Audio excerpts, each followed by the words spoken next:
जय समर्थ सद्गुरू गजानन महाराज. भाग 33. अकोल्यातील कुरुम या गावी महेताबशा नावाचा एक यवन फकीर साधू राहत होता.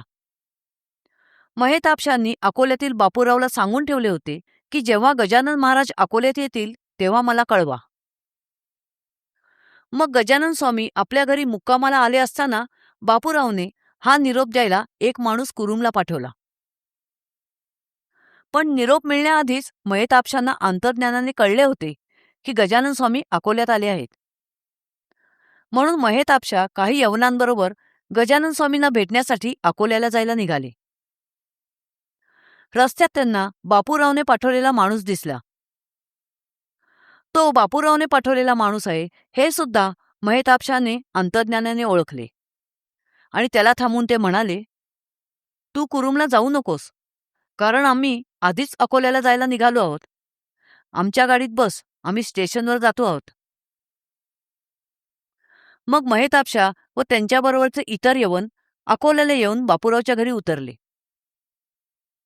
दुसऱ्या दिवशी गजानन स्वामींनी महेताबशांचे केस धरून त्यांना ताडले आणि त्यांना म्हणाले, तू यवन जातीत जन्मून त्याचा काहीच उपयोग केला नाहीस. तुझे यवन जातीतले अर्धाणपण अजून गेलेले नाही. या अर्धाणपणानेच तत्वघात होईल.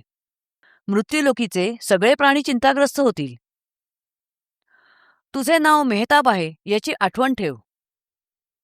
तुझ्यामध्ये द्वेषरूपी तम राहून देऊ नकोस.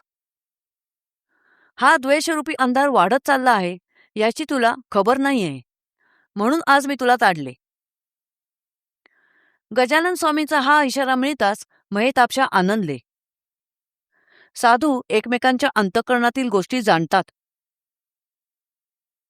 नंतर महेताबशांनी आपल्याबरोबरच्या यवनांना कुरुमला परत जायची आज्ञा केली. त्यांच्यातील शेख कडू सोडून बाकीचे चौघे परत निघून गेले. एक दिवस बच्चूलालने गजानन स्वामींना आपल्या घरी भोजनाला येण्याचे निमंत्रण दिले. दुसऱ्या दिवशी बच्चूलालने गजानन स्वामींना तांग्यातून मिरवत स्वतःच्या घरी आणले. पण स्वामी काही तांग्यातून खाली उतरायला तयार होईनात. बरोबरच्या मंडळींना काय करावे ते कळेना. मंडळी विचारात पडली की गजानन स्वामींनी काल तर भोजनाचे आमंत्रण स्वीकारले होते, मग आज असे का केले असावे.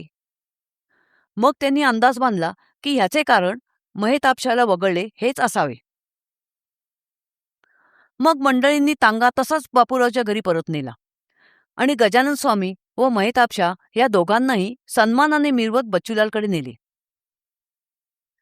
त्यांनी गजानन स्वामींना बच्चूलालने बांधलेल्या श्रीराम मंदिरात उतरवले आणि महेताबशांना मंदिराजवळील थिएटरमध्ये उतरवले. पण शेवटी गजानन स्वामीही मंदिरातून थिएटरमध्ये राहायला गेले. जेवणे झाली. नंतर महेताबशा लोकांना म्हणाले की तुम्ही मला पंजाबचे तिकीट काढून द्या. तेव्हा शेख कडू महेताबशांना म्हणाला की कुरुमच्या मशिदीचे बांधकाम अर्धवट टाकून तुम्ही कसे काय जाता. मशिदीचे बांधकाम पूर्ण झाल्यावरच पंजाबला जावे. त्यावर महेताबशा म्हणाले, यावेळी मला निरर्थक आग्रह करू नकोस. मला गजाननाचा हुकूम झालाय पंजाबला जाण्याचा. आता एक क्षणही न थांबता मला पंजाबला गेले पाहिजे.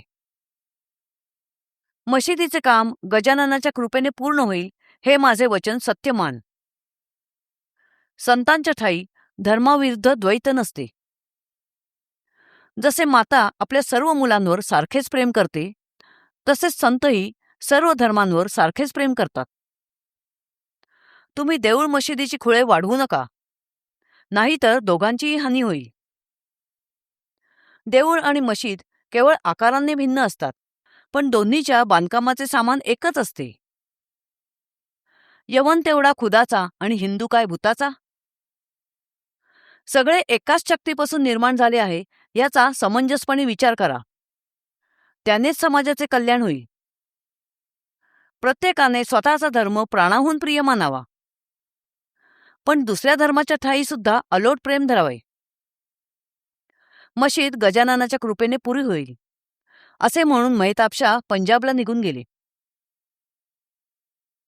लोकांना जरी दिसले की स्वामी महेतापशांचे केस धरून त्यांना थोबाडतायत, तरी महेतापशांना ते त्यांचे प्रेम वाटले. गजानन स्वामींना महेतापशांबद्दल अतिशय प्रेम होते.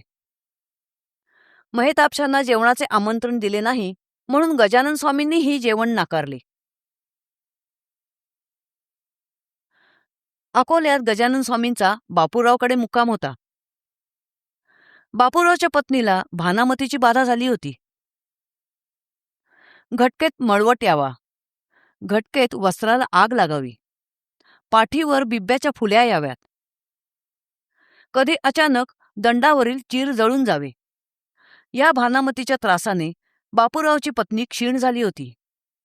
तिला अन्नपाणीही रुचेना. भानामती काढणाऱ्या माणसांना बोलावून झाले. शक्य तेवढे सर्व प्रयत्न करून झाले. अतोनात खर्च केला, पण किंचितही गुण आला नाही. अखेर बापूरावने गजानन स्वामींना हात जोडले आणि म्हणाला, माझ्या कुटुंबाला भानामतीची बाधा झाली आहे. नाना उपाय करून मी कंटाळलो आहे.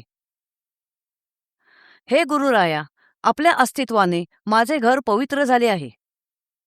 असे असताना या ठिकाणी भानामतीसारख्या अमंगळ गोष्टीला आसरा का मिळावा? जेथे साक्षात पंचानन येऊन बसला आहे, त्या जंगलात कोल्ह्यांनी ओरडून दिमाग का दाखवावा? जेथे कस्तुरीचा सुवास पसरला आहे, तेथेही भानामतीची ओंगळघाण का राहावी? हे स्वामी, कृपा करून माझ्या पत्नीची भानामतीपासून सुटका करावी. बापूरावने गजानन स्वामींना अशी तळमळून विनंती केली. काही काळाने गजानन कृपेने बापूरावच्या पत्नीची भानामतीपासून सुटका झाली. जय समर्थ सद्गुरू गजानन महाराज.